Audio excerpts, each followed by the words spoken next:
Assalamu alaikum wa rahmatullahi wa barakatuh. How are you, students? Are you fine? Are you ready for the class? Okay, let's start our class.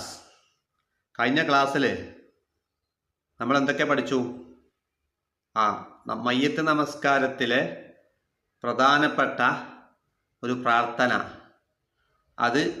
അതിൻ്റെ പകുതി ഭാഗമാണ് നമ്മൾ പഠിക്കാൻ പറഞ്ഞത്.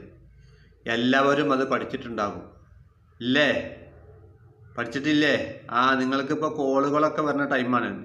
നിങ്ങളെ ക്ലാസ്സിനെ പറ്റി, നിങ്ങളുടെ ക്ലാസ് നിരീക്ഷിക്കുന്നുണ്ടോ, ശരിയായി ചെയ്യുന്നുണ്ടോ എന്നറിയാൻ കോളുകളൊക്കെ നിങ്ങൾക്ക് വരാനുള്ള സാധ്യതകളുണ്ട്. അപ്പോൾ ചോദിച്ചോളട്ടാ. അല്ലാഹുമ്മ ഗഫിർ ലഹു വർഹംഹു വഅഫു അൻഹു വആഫിഹി വഅക്രിം നുസുലഹു വവസ്സി മദ്ഖലഹു വഗ്സിൽഹു ബിൽ മാഇ വസ്സൽജി വൽ ബർദി വനഖിഹി മിനൽ ഖതായ കമാ യുനഖി അസ്സൗബുൽ അബ്യദു മിനദ് ദനസ്. ഇതുവരെയായിരുന്നു ഞാൻ പഠിക്കാൻ പറഞ്ഞത്. ഇപ്പോൾ ഇത് പഠിച്ചാൽ എന്തൊക്കെയുണ്ട് ഗുണം? നമ്മൾ MS പഠിച്ചാൽ 2 ഗുണം. ഒന്ന്, നമ്മുടെ ലൈഫിൽ, നമ്മുടെ കുടുംബത്തിൽ നിന്ന് ആരെങ്കിലുമൊക്കെ മരിച്ചു പോകുമല്ലോ, നമുക്കറിയില്ലേ. നിങ്ങളൊക്കെ പങ്കെടുത്തിട്ടുണ്ടാവും മയ്യത്ത് നമസ്കാരത്തിൽ, പക്ഷേ നിങ്ങളിങ്ങനെ പ്രാർത്ഥിച്ചിട്ടുണ്ടാവില്ല, വല്ല കൂടെ ഇങ്ങനെ നിൽക്കും അല്ലേ? അപ്പോൾ ഇനി ബാക്കി നോക്കാം. വ അബ്ദിൽഹു ദാറൻ ഖൈറൻ മിൻ ദാരിഹി. എങ്ങനെ വായിക്കുക? വ അബ്ദിൽഹു. നിങ്ങൾ ടെക്സ്റ്റ് പുസ്തകം എടുത്തിട്ട് അതിൻ്റെ കൂടെ ഈ പ്രാർത്ഥന കൈ വെച്ച് നോക്കി പഠിക്കണം. വ അബ്ദിൽഹു ദാറൻ ഖൈറൻ മിൻ ദാരിഹി വ അഹ്ലൻ ഖൈറൻ മിൻ അഹ്ലിഹി. നോക്കണില്ല എല്ലാവരും?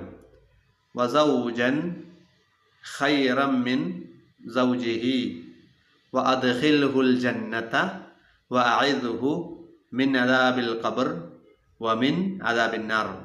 ഇതാണ് മയ്യത്ത് നമസ്കാരത്തിലെ എത്രാമത്തെ തക്ബീറിന് ശേഷമുള്ള പ്രാർത്ഥന? 3-ാമത്തെ തക്ബീർ അല്ലേ? 3-ാമത്തെ തക്ബീറിലുള്ള പ്രധാനപ്പെട്ട പ്രാർത്ഥന ഇതാണ്. അത് കഴിഞ്ഞ് 4-ാമത്തെ തക്ബീർ. അപ്പോൾ മയ്യത്ത് നമസ്കാരം നിങ്ങൾക്കൊക്കെ മനസ്സിലായിട്ടുണ്ടാകും. നിങ്ങളിൽ പലരും നമസ്കരിച്ചിട്ടുണ്ടാകും. നിങ്ങളുടെ കുടുംബങ്ങളിൽ, നിങ്ങളുടെ ബന്ധുവീടുകളിൽ, നിങ്ങളെ തന്നെ ഉറ്റവർ, ഉടയവർ ഒക്കെ മരണപ്പെട്ടു പോയിട്ടുണ്ടാവാം. അവർക്ക് വേണ്ടി നമ്മൾ നമസ്കരിച്ചിട്ടുണ്ടാവും അല്ലേ? അതെങ്ങനെയാണ്? നിങ്ങൾ പെരുന്നാൾ നമസ്കാരത്തിനൊക്കെ പോയിട്ടില്ലേ? അതേപോലെ പെരുന്നാൾ നമസ്കാരത്തിൽ റുക്കുവും സുജൂദൊക്കെ ഉണ്ട്. ഇതിൽ അതില്ല. ആദ്യം അതേ തക്ബീറത്തുൽ ഇഹ്റാം കഴിഞ്ഞതിന് ശേഷം 5 തക്ബീർ 7 തക്ബീറൊക്കെ ഇല്ലേ മറ്റേ പെരുന്നാൾ നമസ്കാരത്തിൽ? ഇതിലങ്ങനെയല്ല. അതേ രൂപം എന്നാണ് ഞാൻ പറഞ്ഞത്. അത്ര തക്ബീറുകളില്ല. 4 തക്ബീറാണുള്ളത്. ആ 4ലും ഓരോന്നിലും ഓരോരോ പ്രവർത്തനങ്ങളാണ്. 1-ാമത്തതിൽ ഫാത്തിഹ ഓതണം. 2-ാമത്തിൽ അല്ലാഹുമ്മ സല്ലി അലാ മുഹമ്മദിൻ എന്നുള്ള പ്രാർത്ഥന ചൊല്ലണം. 3-ാമത്തതിൽ നമ്മളിപ്പോൾ ഈ പറയുന്ന പ്രാർത്ഥന അല്ലാഹുമ്മ ഗഫിർ ലഹു എന്നുള്ള പ്രാർത്ഥന. അത് കഴിഞ്ഞിട്ട് 4-ാമത്തതിൽ അതിൻ്റെ ബാക്കി അവിടെ ഉണ്ട്. അല്ലാഹുമ്മ ലാ തുഹർരിംന അജ്റഹു വലാ തഫ്തിന്ന ബഅദഹു വഗ്ഫിർ ലനാ വലഹു. അപ്പോൾ ഇന്ന് നിങ്ങൾ ഈ പ്രാർത്ഥനയായി കൂടി ഇതിൻ്റെ കൂടെ പഠിക്കണം. 4-ാമത്തെ തക്ബീറിൽ അല്ലാഹുമ്മ ലാ തുഹർരിംന അജ്റഹു വലാ തഫ്തിന്ന ബഅദഹു വഗ്ഫിർ ലനാ വലഹു. ഒന്നും കൂടി ശ്രദ്ധിക്കുക. അല്ലാഹുമ്മ ലാ തുഹർരിംന അജ്റഹു വലാ തഫ്തിന്ന ബഅദഹു വഗ്ഫിർ ലനാ വലഹു എന്ന് പറഞ്ഞാൽ എന്താണ്? ഞങ്ങൾക്ക് ഇതിൻ്റെ പ്രതിഫലം ഞങ്ങൾക്ക് നീ തടയല്ല. ഇദ്ദേഹത്തിന് ശേഷം ഞങ്ങളെ നീ പരീക്ഷിക്കല്ല. ഇദ്ദേഹത്തിന് ഞങ്ങൾക്ക് നീ പുറത്തു കൊണ്ട എന്നുള്ള ഒരു പ്രാർത്ഥനയാണിത്. ഇത് പ്രാർത്ഥിച്ചതിന് ശേഷമാണ് നമ്മൾ നിന്നുകൊണ്ട് തന്നെ സലാം വിട്ടുക. ഇനി നോക്കുക, ഇമാം നിൽക്കേണ്ടത് എവിടെ? നമ്മൾ കഴിഞ്ഞ ക്ലാസ്സിൽ പറഞ്ഞതാണ്. മയ്യത്ത് പുരുഷൻ്റെ മയ്യത്താണെങ്കിൽ ഇമാം, നിങ്ങളിപ്പോൾ അതിൽ സ്ക്രീനിൽ നോക്കിക്കോ. പുരുഷൻ്റെതാണെങ്കിൽ ഇമാം മയ്യത്തിൻ്റെ തലയുടെ ഭാഗത്തും, സ്ത്രീയുടേതാണെങ്കിൽ മധ്യഭാഗത്തും നിൽക്കേണ്ടതാണ്. അപ്പോൾ നിൽക്കുന്നത് ശ്രദ്ധിക്കുക. ഇനി പട്ടിക പൂർത്തീകരിക്കുക. മയ്യത്ത് നമസ്കാരവും സാധാരണ നമസ്കാരവും തമ്മിലുള്ള വ്യത്യാസങ്ങൾ എഴുതാം. അത് നിങ്ങൾക്ക് സ്വന്തമായിട്ട് എഴുതാൻ പറ്റുന്ന ഒരു സംഗതിയാണ്. അവിടെ കൊടുത്തിട്ടുള്ളത് ഇശാ നമസ്കാരം, മയ്യത്ത് നമസ്കാരം തമ്മിൽ കമ്പയർ ചെയ്യാണ്. അപ്പോൾ മയ്യത്ത് നമസ്കാരത്തിൽ എന്തൊക്കെയുണ്ട്? 1-ാമത്തത് 4 തക്ബീറുണ്ട്. ഇശാ നമസ്കാരത്തിലോ 4 തക്ബീറുള്ളൂ? അല്ല, 4 റക്അത്തുകൾ. അവിടെ എഴുതിയിട്ടുണ്ട്. ബാക്കി നിങ്ങൾക്ക് കണ്ടുപിടിക്കാം കേട്ടോ. ഞാൻ കുറച്ചുകൂടെ എഴുതിയിട്ടുണ്ട്. നിങ്ങൾക്ക് അതേപോലെ എഴുതിയേക്കാം. വേറെ എന്തൊക്കെ വ്യത്യാസങ്ങൾ? റുക്കൂ ഇല്ല. എന്തിൽ? മയ്യിത്ത് നമസ്കാരത്തിൽ റുക്കൂ ഇല്ല. എന്നാലോ ഇശാ നമസ്കാരത്തിലോ റുക്കൂ ഉണ്ട്. പിന്നെ മയ്യിത്ത് നമസ്കാരത്തിൽ സുജൂദ് ഉണ്ടോ? അപ്പോൾ രണ്ടാമത്തത് സുജൂദില്ല. പിന്നെ സുജൂദ് ഉണ്ട്. അതിൽ ഇശാ നമസ്കാരത്തിൽ റുക്കുവും സുജൂദുണ്ട്. മയ്യിത്ത് നമസ്കാരത്തിൽ റുക്കുവും ഇല്ല, സുജൂദും ഇല്ല. പിന്നെ മയ്യിത്ത് നമസ്കാരത്തിന് നിശ്ചിത സമയമില്ല. എപ്പോഴാണ് മയ്യിത്ത് നിസ്കരിക്കുക? അതിന് ടൈം ആവേണ്ടതുണ്ടോ? മരിക്കുക എന്നുള്ള ടൈം ആവുകയുള്ളതാണ് അല്ലേ? മരിക്കണം എന്നാലേ നിസ്കരിക്കാൻ പറ്റുള്ളൂ. അപ്പോൾ എന്ന് വെച്ച് പിന്നെ നമ്മൾ സുബഹി ളുഹർ അസറിനൊക്കെ ഉള്ള ടൈം മാതിരി അങ്ങനെ ടൈമില്ല. അപ്പോൾ നിശ്ചിത സമയമില്ല, നിശ്ചിത സമയം ഉണ്ട്. ഏത്? ഇപ്പോൾ ഇശാ നമസ്കാരത്തിന് ടൈമുണ്ട്, സുബഹിക്ക് ടൈമുണ്ട് അല്ലേ? സുബഹി നിങ്ങളൊക്കെ നിസ്കരിക്കണ മാതിരി 7 മണിക്കൊക്കെ നിസ്കരിച്ചാൽ മതിയാവോ? പറ്റൂല. അപ്പോൾ അതിൻ്റെ ടൈം കഴിഞ്ഞിട്ടുണ്ട്. അപ്പോൾ ഓരോ നമസ്കാരത്തിനും അതിൻ്റേതായ നിശ്ചിതമായ ടൈമുണ്ട്. മയ്യിത്ത് നമസ്കാരത്തിന് ടൈമില്ല. ഓക്കെ. പിന്നെ നിന്നുകൊണ്ട് സലാം വിട്ടുന്നു. മയ്യിത്ത് നമസ്കാരത്തിൽ നിന്നുകൊണ്ടാണ് സലാം വിട്ടുക. എന്നാലോ ഇശാ നമസ്കാരത്തിലോ ഇരുന്നു കൊണ്ട് സലാം വിട്ടുന്നു. പിന്നെ അത്തഹിയാത്ത് ഇതിലില്ല, അത്തഹിയാത്ത് അവിടെ ഉണ്ട്. ഇങ്ങനെയുള്ള വ്യത്യാസങ്ങളൊക്കെ നിങ്ങൾക്ക് എഴുതാൻ പറ്റും. ഇനി നോക്കുക. അപ്പോൾ നിങ്ങൾ അങ്ങനെ പൂരിപ്പിക്കുക. ഖബർ സന്ദർശനം. ഓരോ സംസ്കാരത്തിലും മരിച്ചവരെ എന്താണ് ചെയ്യുക എന്ന് മനസ്സിലാക്കിയിട്ടുണ്ടോ നിങ്ങൾ? ഓരോ സംസ്കാരത്തിലും മരിച്ചവരെ എന്താണ് ചെയ്യുക എന്ന് മനസ്സിലാക്കിയോ? അപ്പോൾ ചിലർ മരിച്ചാൽ എന്താ ചെയ്യുക? ചവല് പെട്ടിയിലാക്കിയിട്ട് പെട്ടിയോട് തന്നെ മണ്ണൽ കുഴിച്ചിടും അല്ലേ? ഇപ്പോൾ നമ്മൾ ഈ കൊറോണൻ്റെ ടൈമിൽ മരിച്ച ആളുകളൊക്കെ കണ്ടിട്ടില്ല നിങ്ങൾ?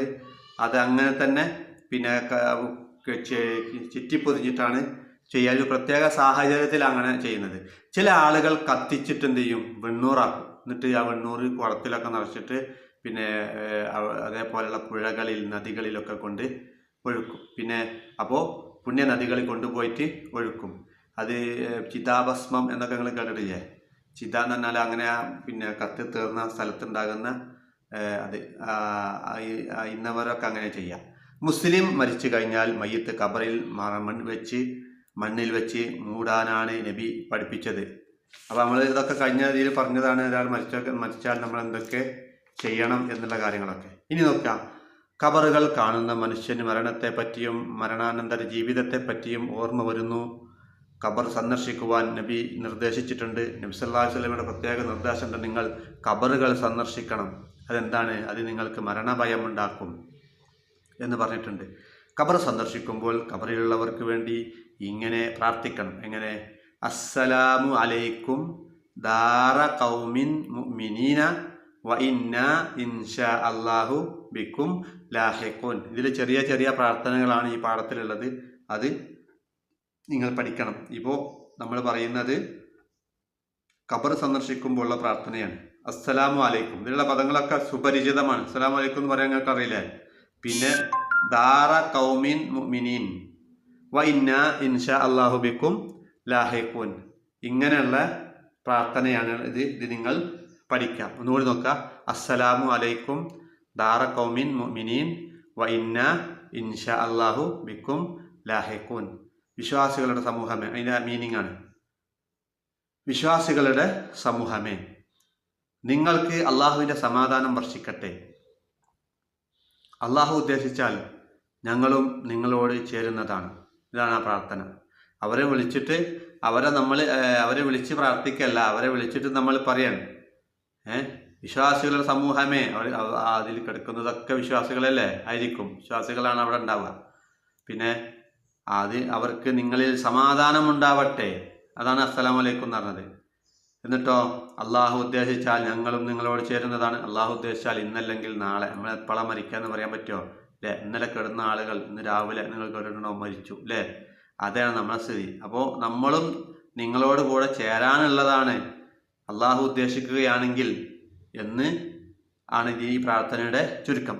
അതിനുശേഷം മയ്യത്തിന് വേണ്ടി അള്ളാഹുവിനോട് പ്രാർത്ഥിക്കണം. എന്നാൽ ഖബറിലുള്ളവരോട് പ്രാർത്ഥിക്കാൻ പാടില്ല. ഇവിടെ പ്രധാനമായി നമ്മൾ മനസ്സിലാക്കേണ്ടത് ആ ഖബറിൻ്റെ അടുത്ത് പോയിട്ട് നമ്മൾ ചെയ്യാനുള്ളത് ഖബറിലുള്ളവർക്ക് പുറത്തു കൊടുക്കാൻ വേണ്ടി പ്രാർത്ഥിക്കുക.